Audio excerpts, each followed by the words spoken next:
हरे रामेति कृष्णेति नाम संकीर्तनं सदा लोकक्षेमाय कुर्वन्तं प्रेमिकं सद्गुरुं भजे। कलये सुन्दराकारं सदैकप्रियदर्शनम् अज्ञाननाशकं देवं सद्गुरुं मुरलीधरम्। रामं रामानुजं सीतां भरतं भरतानुजं सुग्रीवं वायुसूनुञ्च प्रणमामि पुनः पुनः। नमोऽस्तु रामाय सलक्ष्मणाय देवी च तस्यै जनकात्मजायै। नमोऽस्तु रुद्रेन्द्रयमानिलेभ्यो नमोऽस्तु चन्द्रार्क मरुद्गणेभ्यः। जानकीकान्तस्मरणं जय जय राम राम। सद्गुरुनाथ महाराज की जय। ஆஞ்சநேய சுவாமிக்கு ஜெய். ஸ்ரீயப்பதியினுடைய பரம கிருபையினால் சுந்தரகாண்டம் சர்க்கம் சர்க்கமாக பார்த்து கொண்டிருக்கிறோம். அதில் போன பதிவில் 9வது சர்க்கம் பூர்த்தியாக பார்த்தோம். இப்பொழுது 10வது சர்க்கம். சுந்தரகாண்டம் ஆரம்பித்ததுலேருந்து ஒரு சின்ன ட்விஸ்ட் அப்படின்னு சொல்லலாமான்னு தெரியல, அது 10வது சர்க்கத்தினுடைய கடைசியில் தான் வருது. ராவணனை பார்த்துட்டார் ஆஞ்சநேயன் அப்படின்னு பார்த்தோம். கம்பன் அதை எப்படிலாம் வர்ணித்தார் அப்படிங்கிறத பார்த்தோம். ராவணனை பார்த்த உடனே ஒரு பெரிய கோபம்னா எழுந்தது. இவனை அடிச்சுடலாம், இவனை உதச்சுடலாம் அப்படின்னா ஆஞ்சநேயனுக்கு தோணிடுது. இப்போ என்ன, நான் ராமதாசன்னு சொல்லிக்கிறதுல அப்புறம் என்ன இருக்குது? ராவணனை பார்த்து அவனை ஒன்றும் பண்ணாமல் விட்டேன் அப்படின்னா நான் ராமதாசனாக இருந்து என்ன பயன் அப்படிங்கிற அளவுக்கு அவருடைய மனசில் பலவிதமான எண்ணங்கள் எழ, கடைசியாக இல்லை அது ராமருடைய யசஸுக்கு அவருடைய வீரியத்துக்கு ஒரு இழுக்காக போயிடும். அதனால நம்ம இட்ட பணியை ஒண்டி பார்க்க வேண்டியதை தவிர அதற்கு மேலே அதிக பிரசங்கமாக நம்ம எதுவும் பண்ணக்கூடாது அப்படின்னு அவருக்கு வந்த கோபத்தை அவருடைய மனசிலேயே சமாதானப்படுத்தி மேலே 10வது சர்க்கம். தத்ர திவ்யோபமம் முக்கியம் ஸ்பாட்டிகம் ரத்னபூஷிதம் அவேக்ஷமானோ ஹனுமான் ததர்ஷயனாசனம் தஸ்மின் ஜீமூத சங்காஷம் பிரதீப்த உத்தமகுண்டலம் லோஹிதாக்ஷம் மகாபாஹும் மகாரஜதவாசசம். இந்த 10வது சர்க்கத்தில் விஸ்தாரமான ராவணனுடைய வர்ணனை வருது. வால்மீகி என்கின்ற ரிஷி என்கின்ற கவி எவ்வளவு ஒரு பேலன்ஸ்டான ஒரு கவி அப்படிங்கிறது நம்ம ரொம்பவே அப்ரிஷியேட் பண்ணலாம். நம்மளே இப்போது இப்படியே வச்சுக்கலாம். இப்போது சுந்தரகாண்டம் சொல்கிறோம், இல்லை ராமாயணம் சொல்கிறோம், பெருசாக ராவணனா ஒன்றும் புகழ்ந்துன்னு இருக்க மாட்டோம் இல்லையா? ராவணனுடைய ரூப வர்ணனை இதெல்லாம் பெருசாக நம்ம கவனம் செலுத்த மாட்டோம். ஆனால் வால்மீகி பாருங்கோ, எந்த கேரக்டரையுமே விட்டு வைக்கலை. இத்தனைக்கும் சொல்லப்போனால் இந்த ராவணன் எவ்வளவு பெரிய ஒரு கேடு பண்ணியிருக்கான். இருந்தாலும் அந்த ராவணனை கூட யதார்த்தமாக எப்படி இருக்கானோ அப்படியே டெபிக்ட் பண்ணுறார் வால்மீகி. அவன் பயங்கர தேஜஸாக ராவணனை பார்த்த உடனே ஆஞ்சநேயனுக்கு தெரியறது. அது ஒண்டி இல்லாமல் அங்கே நிறைய விளக்குனா ஏற்றி வச்சுருக்கா அவனுடைய அறையில். அவனுடைய அறையை சுற்றி எல்லா இடங்களிலையும் அந்த விளக்கு எதுவுமே பிரகாசமாக எரியலையாம். காரணம், ராவணனுடைய தேஜஸுக்கு எழுத்தாப்பில் இந்த விளக்கினுடைய ஒரு சோபை ஒன்றும் பட்டு போயிடுத்தான். இந்த விளக்கினுடைய சோபை எல்லாமே நன்னா தூங்கின்னு இருக்கான் ராவணன். அங்கே சுற்றி இருக்கக்கூடிய பெண்களோட பலவிதமாக விளையாடி நிறையா மதுவை அருந்தி தன்னை அறியாமல் நன்னா தூங்கின்னு இருக்கான். வால்மீகி ராமாயண ரீதியாக இப்போ ஆஞ்சநேயன் ராவணனை பார்க்கும் போது அவனுக்கு ஒரே ஒரு தலை தான், 2 கை தான். எல்லா விதமான ஆபரணங்கள் பூஷணங்களோடு அவன் சோபிக்கிறான். பாம்பு மாதிரி மூச்சு விடுறானாம், புஸ்ஸு புஸ்ஸுன்னு. இதற்கு நடுவில் ஒவ்வொருத்தர் தூங்கும் போது ஒவ்வொரு விதமாக சத்தம் போடுவா இல்லையா, கொரட்டான்னு சொல்லுவோம். அது மாதிரி இந்த ராவணன் பாம்பு சீருமோன்னு அப்படின்னு அது மாதிரி சீரரானாம் கொரட்டையிலேயே. நிறையா பாம்பை வச்சே சொல்கிறார் ராவணனை. என்ன காரணமோ தெரியல, அவனுடைய 2 கையும் இப்படி போட்டுருக்கானாம். அந்த 2 கையும் பார்க்கறதுக்கு 2 பாம்பு மாதிரி இருக்கான். அவன் ரொம்ப பெருசாக இருக்கான். ஒரு பக்கம் பார்த்தா சோலையாக இருக்கிற ஒரு பெரிய மலை எப்படி இருக்குமோ அது மாதிரி இருக்கான். பிரஸ்ரவணகிரி மாதிரி இருக்கான் அப்படிங்கிறார். வால்மீகிக்கு இந்த பிரசரவணகிரி பொதுவாகவே மலை ரொம்ப பிடிக்கும்னு நினைக்கிறேன். வால்மீகிக்கு வால்மீகி அதனால் பல இடங்களில் சித்திரக்கூட்டம் அப்படின்னு உபமானம் கொடுப்பார் பல இடங்களில். அதே மாதிரி பல இடங்களில் பிரசரவணகிரி அப்படின்னு வேற சொல்லுவார். அது மாதிரி இங்கே ராவணனை பார்க்கறதுக்கு பிரசரவணகிரி ஒரு பெரிய மலை மாதிரி இருக்கானாம். நிறைய மாலைகள்னால் அணிவிஞ்சின்னு இருக்கான். அவனை பார்க்குறார், அவன் சரீரம் எப்படி இருக்குது அப்படின்னு. அவன் தான் எல்லாரோடையுமே யுத்தத்துக்கு போயிருக்கானே. இந்திரனோட ஒரு வாட்டி யுத்தம் பண்ணும்பொழுது வஜ்ராயுதத்தினால இந்திரன் அவனை தாக்கறான். தாக்கியும் ராவணனுக்கு ஒன்றுமால, இந்திரன் தான் தோத்தான். அந்த தழும்பு அவனுடைய உடம்பில் தென்படுறது. அதே மாதிரியே ஐராவதம் வந்து ஒரு வாட்டி மோதி இருக்கு. மோதின தழும்பும் ராவணனுடைய மேனியில் தென்படுறது. இதெல்லாம் கூட பரவாயில்ல. பெருமாளினுடைய சக்கரம் இருக்கு இல்லையா, அந்த சக்கரம் வந்து ராவணனுடைய மார்பகத்தில் வந்து தாக்கி இருக்கு, அதுவும் தெரியறது. இது எப்போ அப்படிங்கிறதுக்கு ஸ்ரீ அண்ணா ஜானகி விஜயத்தில் முதல் சர்க்கத்தில் இந்த ஒரு கதையை சூச்சனையாக சொல்கிறார். இது பின்னாடி உத்தரகாண்டத்தில் வருது, அதனால தான் ஜானகி விஜயத்துலேயும் வருது.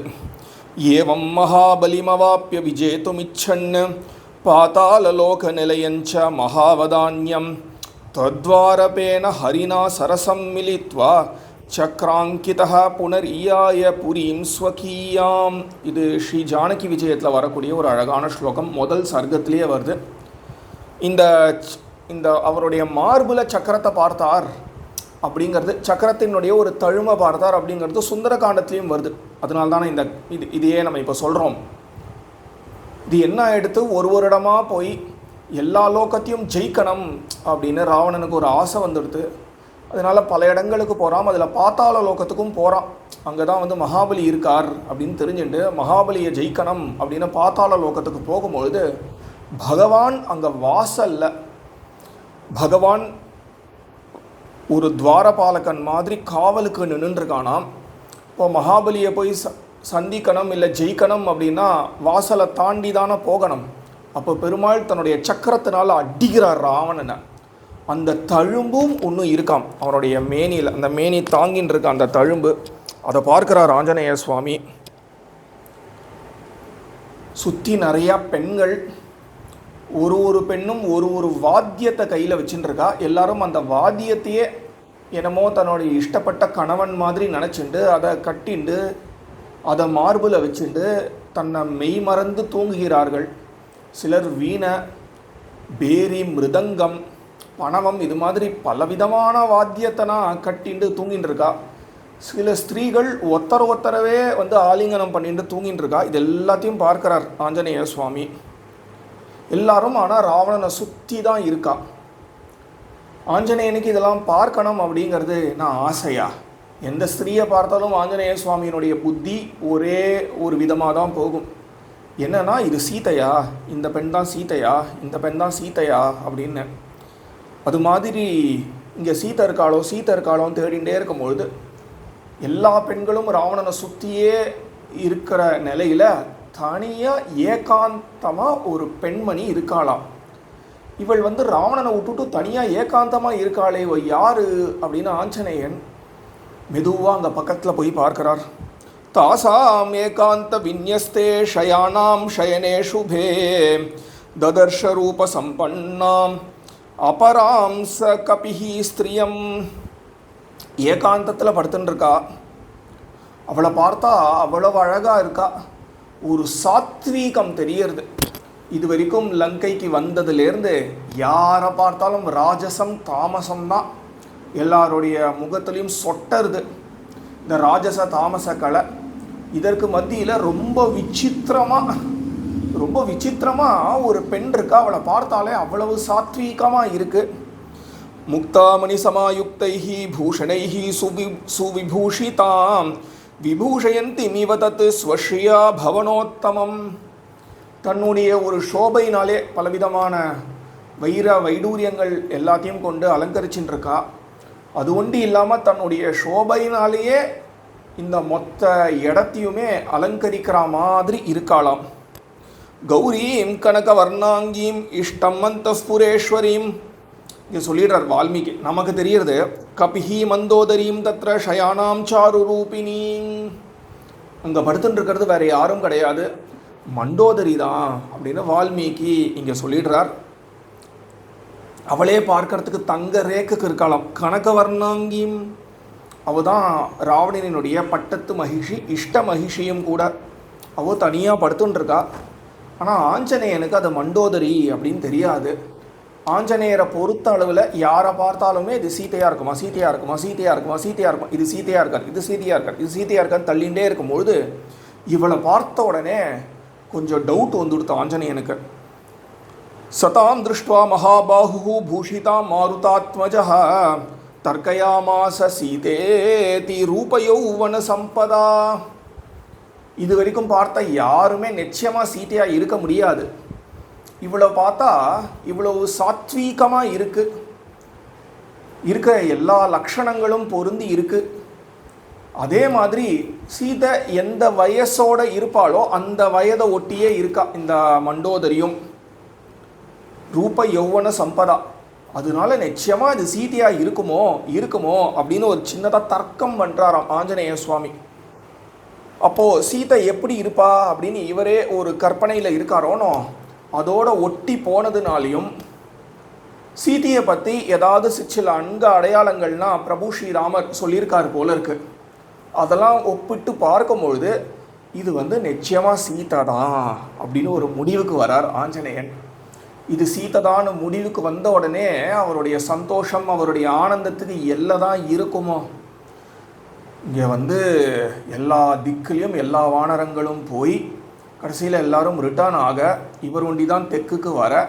தெற்குலேயும் இதற்கு மேலே நம்மளால் சீதையனா தேட முடியாது, நம்ம பிராணனை விட வேண்டியதான் அப்படின்னு இருக்கும்பொழுது அங்கேருந்து சம்பாத்தி கதையை சொல்லி இவருடைய கதைகள்லாம் கேட்டு அப்புறம் இவர் மட்டன்னு வளர்ந்து பறந்து பலவிதமான இடையூறுகள்லாம் சந்தித்து அது எல்லாத்தையும் தாண்டி லங்கைக்குள்ளே அங்கே இருக்கக்கூடிய லங்கினியனை சமாளித்து எல்லா இடத்துலையும் தேடுன்னு தேடி சீத்தை இல்லையா அப்படின்னு பலவிதமாக மனசு நொந்துனா போக கடைசியாக ராவணனையும் பார்த்து எங்கே இருக்காளோ சீதை அப்படின்னு நினச்சிட்டு இருக்கும் பொழுது நமக்கு இங்கே சீதையினுடைய தர்சனம் கிடச்சுடுத்து அப்படின்னா எப்படி இருக்கும் ஆஞ்சநேய சுவாமிக்கு. பிரபு இந்த வார்த்தையை ஆஞ்சநேயன் எடுத்துன்னு வருவான் அப்படிங்கிறதுக்கு தானே தன்னுடைய மோதிரத்தை கொடுத்துருக்காரு. அதுக்கு தானே ஆஞ்சநேய சுவாமி பறந்து வந்திருக்காரு. அதுக்கு தானே ஆஞ்சநேயர் அவதாரமே பண்ணியிருக்கார். அப்போ சுஜாதம் அஸ்யேதிஹி சாது புத்தேஹே அப்படின்னு ஆஞ்சநேயருக்கே பொருந்திடும். இது ஆஞ்சநேயனுடைய அவதாரம் சபலமாயிற்று அப்படின்னு தோணாதா ஆஞ்சநேயனுக்கு? இங்கே நம்ம சீத்தையை பார்த்துட்டோம் அப்படின்னு. அப்போது சந்தோஷத்தில் ஆஸ்போட்டயாமாச சுச்சும்ப புச்சம் நனந்த சிக்ரீட ஜகௌ ஜகாம ஸ்தம்பானு ஆரோஹண் நிபபாத பூமௌ நிதர்ஷயன் ஸ்வாம் பிரகிருதிம் கபீனாம் ஆஸ்போட்டயாமாச.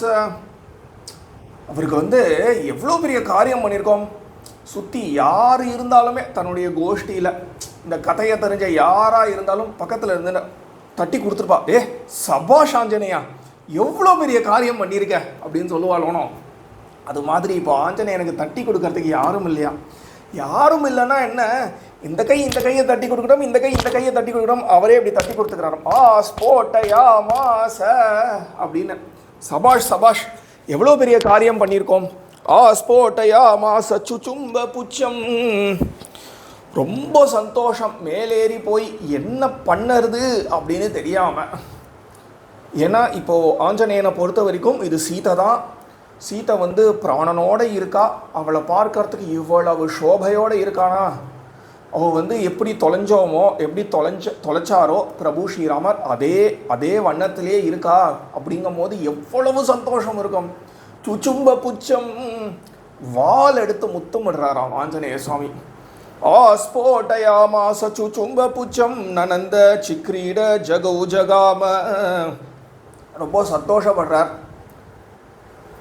கொஞ்சம் இங்கேயும் அங்கேயும் விளையாடுறாராம். அவரே சின்னதாக தனக்கு தானே ஏதோ விளையாடிக்கிறார். இங்கே போகிறார் அங்கே வரார், இங்கே போகிறார் அங்கே வரார். ரொம்ப சந்தோஷத்தை தாங்க முடியாதபடி அவருக்கு தான் சங்கீத சாஸ்திர நிபுணராச்சு ஆஞ்சநேய சுவாமி. அவர் அறியாமல் 2-3 ராகத்தனை எடுத்து ஆலாபனம் பண்ணி சின்னத நகரின அப்படின்னு பாட ஆரம்பிச்சுட்டாராம் ஆஞ்சநேயர்.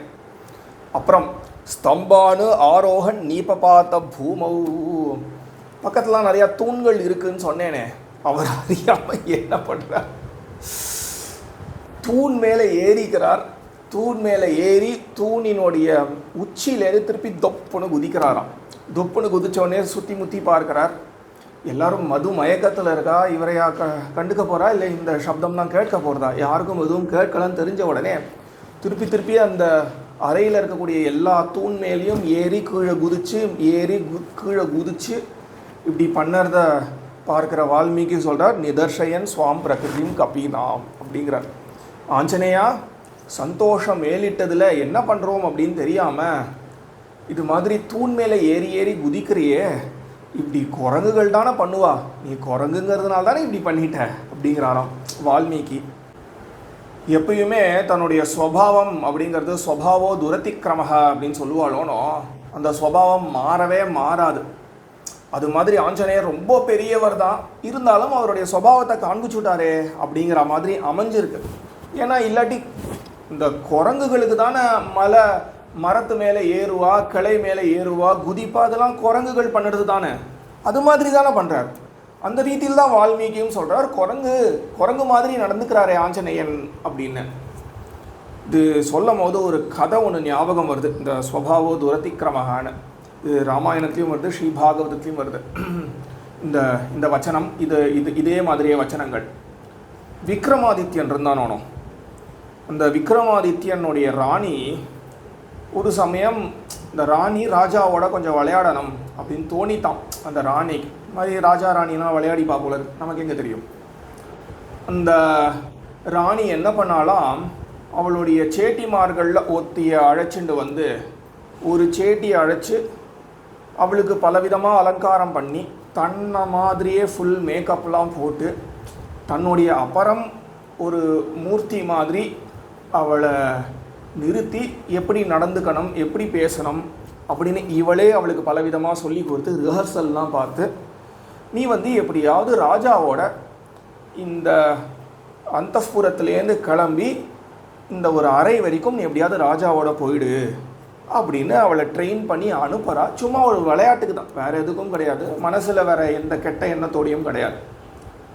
அந்த சேட்டிக்கும் என்ன பண்ணுறதுன்னு தெரியல, சொல்கிறதோ ராணி என்ன பண்ணுறது ஏது பண்ணுறதுன்னு தெரியாமல் எல்லாத்துக்கும் தலையாக ஆட்டுறா. எல்லாம் அலங்காரம் பண்ணிண்டா. கண்ணாடியை பார்த்தா அவளுக்கே தோணித்தாம ராணி மாதிரி தானே இருக்கும் அப்படின்னு. சரின்னு ராஜா அழைச்சார். ராஜா அழைச்ச உடனே இவளும் போனா பின்னாடியே ஏதோ இவ கூட 2 வார்த்தை பேசிகிட்டே வந்தார். ராணி எப்படி பதில் சொல்லுவாளோ, ராணியினுடைய மேனரிசம்ஸ் எல்லாத்தையும் இவ தான் கவனிச்சிருக்காளே, இப்போ தான் படிச்சிருக்காளே ராணியின் இடத்துல. அதனால் என்ன பண்ணாலும் அதே மாதிரியே தலையாட்டிட்டா, எல்லாம் இப்படி பண்ணிகிட்டே வரா. அப்படி நடந்து போயிட்டே இருக்கும் பொழுது நிறைய விளக்கு ஏற்றி வச்சுருக்கா போகிற வழியில், பாதைகள்லனா. அந்த காலத்தில் லைட் கிடையாதோனோ. அப்போது அப்படி நடந்து போயின்னு இருக்கும் பொழுது இவளுடைய புடவை ஒரு விளக்கு, இவளுடைய புடவை தலைப்பு ஒரு விளக்கில் பட்டு அந்த விளக்கு உடனே கீழே சாஞ்சுடுத்தான். கீழே சாஞ்ச உடனே விளக்கு அணைஞ்சு கொடுத்து நிறையா அந்த விளக்குக்கு ஊட்டி வச்சுருந்த எண்ணெய்லாம் கீழே சிந்திடுது. அடுத்த க்ஷணம் இவன் என்ன பண்ணாலாம், ஐயோ இந்த எண்ணெய்லாம் வேஸ்ட் ஆகுதே அப்படின்னு கீழே இருக்கக்கூடிய எண்ணெய் கொஞ்சம் நன்னா கை நிறைய அள்ளி தன்னுடைய தலையில் அப்பிண்டாலாம். இது மாதிரி எங்கேயாவது ஒரு ராணி பண்ணுவாளா? இவ ஒரு சேட்டி ராணியாக இருந்தால் என்ன பண்ணியிருப்பா, யாரங்கே அப்படின்னு இருப்பா. உடனே போய் இந்த புடவையை மாற்றின்னு வந்திருப்பான். இது மாதிரி ஏதாவது தான் நடந்திருக்கும். ஆனால் இவ ஒரு சேட்டியாக இருக்கிறதுனால தன்னுடைய சுபாவம் என்னதான் அவள் வேஷம்னா போட்டுண்டாலும் அந்த ஸ்வபாவம் அப்படிங்கிறது மாறவே மாறாது. கொஞ்சம் எண்ணெய் எடுத்து தன்னுடைய தலையில் வச்சுட்டாலாம். அது மாதிரி இங்கே ஆஞ்சநேய சுவாமி பலவிதமான ரூபங்களை எடுத்துட்டு தான் வெளியில் தென்படக்கூடாது அப்படின்னு வந்தாலும் அவருடைய ஸ்வபாவம் இங்கே என்ன ஸ்வபாவம், அவர் ஒரு வானரன் அப்படிங்கிறது தானே இங்கே கடைசியாக நிற்கிறது அப்படின்னா இல்லை அப்படின்பார் ஸ்ரீ அண்ணா. ரொம்ப அழகாக அந்த இடத்துல வியாக்கியானம் பண்ணுவாள். ஸ்ரீ அண்ணா என்ன சொல்லுவா அப்படின்னா, இங்கே ஆஞ்சநேய சுவாமி இது மாதிரிலாம் குதிச்சதுக்கு காரணம் பக்தி தான் அப்படின்பா. நம்மளே ஒரு திவ்யநாமத்துக்கு போனோம் அப்படின்னா பக்தாள்னா எப்படி வந்து அந்த ஒரு பக்தி ரசத்தில் பகவானினுடைய கீர்த்தனைகள்லாம் பாடிக்கொண்டு தன்னை அறியாமல் ஆடுவா பெருமாளை சுற்றி இல்லையா. இந்த பிரதட்சணம் பண்ணும்பொழுது எப்படி தன்னை அறியாமல் ஆடுவாளோ அதே மாதிரி நம்ம சீதையை பார்த்துட்டோம் அப்படிங்கிற ஒரு பக்தி அதிசயத்தில் ஒரு ஆவேசத்தில் ஆஞ்சநேய சுவாமி மேலேந்து கீழே குதிச்சாரே ஒழிய இது வந்து அவர் கபி அப்படிங்கிறதுனாலாம் கிடையாது அப்படிம்பார் ஸ்ரீ அண்ணா. ஆனந்த ராமாயணத்துலேயும் இதற்கு ஒரு சமாதானம் சொல்லியிருக்கு. இங்கே ஏன் வந்து இந்த மண்டோதரியை வந்து சீதை அப்படின்னா நினச்சின்ட்டான்னு. ஸ்ரீ குருஜி ரொம்ப அழகாக இந்த இடத்த நிர்வாகம் பண்ணுவார். இப்படி மண்டோதரியை பார்த்து யாராவது சீதை நினச்சிப்பாளா? இது வந்து ஆஞ்சநேயனுடைய குற்றமாச்சே அப்படின்னு ஆஞ்சநேயனுடைய ஒரு குற்றத்தை காண்பிக்கிறதுக்காக இங்கே வால்மீகி இப்படி அமைக்கலை. மண்டோதரி எப்பேற்பட்ட ஒரு பதிவிரதா ஷிகாமணி அப்படிங்கிறத காண்பிக்கணும் அப்படிங்கிற ஒரே எண்ணத்தோடு தான் இங்கே ஆஞ்சநேயனே மண்டோதரியை பார்த்து இது ஒரு கால் சீதையாக இருக்குமோ அப்படின்னு திகைச்சு போய் நிற்கிறார்னு வால்மீகி அமைச்சிருக்காருன்னு ஸ்ரீ குருஜி ரொம்ப அழகாக இந்த இடத்த நிர்வாகம் பண்ணுவார். ஒரு க்ஷணம்தான் ஆஞ்சநேயனுக்கு இது சீதைன்னு தோணுறதே ஒழிய மறுகணமே அவருக்கு இது சீதை இல்லை அப்படின்னு தெரிஞ்சு திருப்பி சீதையை தேட ஆரம்பிக்கிறார் அப்படின்னு அடுத்த சர்க்கம். இது இந்த சர்க்கத்தினுடைய கடைசி ஸ்லோகம். 11வது சர்க்கத்தினுடைய ஆரம்பமே இது சீதை இல்லைன்னு அவருக்கு தோணிடுது அப்படின்னு அடுத்த இடத்துல தேட ஆரம்பிச்சிடுவார். இதெல்லாம் நான் சும்மா நினைக்கிறேன், இதெல்லாம் மேபி 1 நிமிஷம் 1.5 நிமிஷத்துக்குள்ளே நடந்த ஒரு சம்பவமாக இருக்கலாம். அடுத்த சர்க்கம் பார்ப்போம் இதற்கு மேலே. ஜானகி காந்த ஸ்மரணம் ஜெய் ஜெய் ராம ராம சத்குருநாத மகாராஜ் கி ஜெய் ஆஞ்சநேய சுவாமி கி ஜெய். மங்களம் கோசலேந்திராய மகனீய குணாப்தயே சக்கரவர்த்தி தனூஜாய சார்வபௌமாய மங்களம்.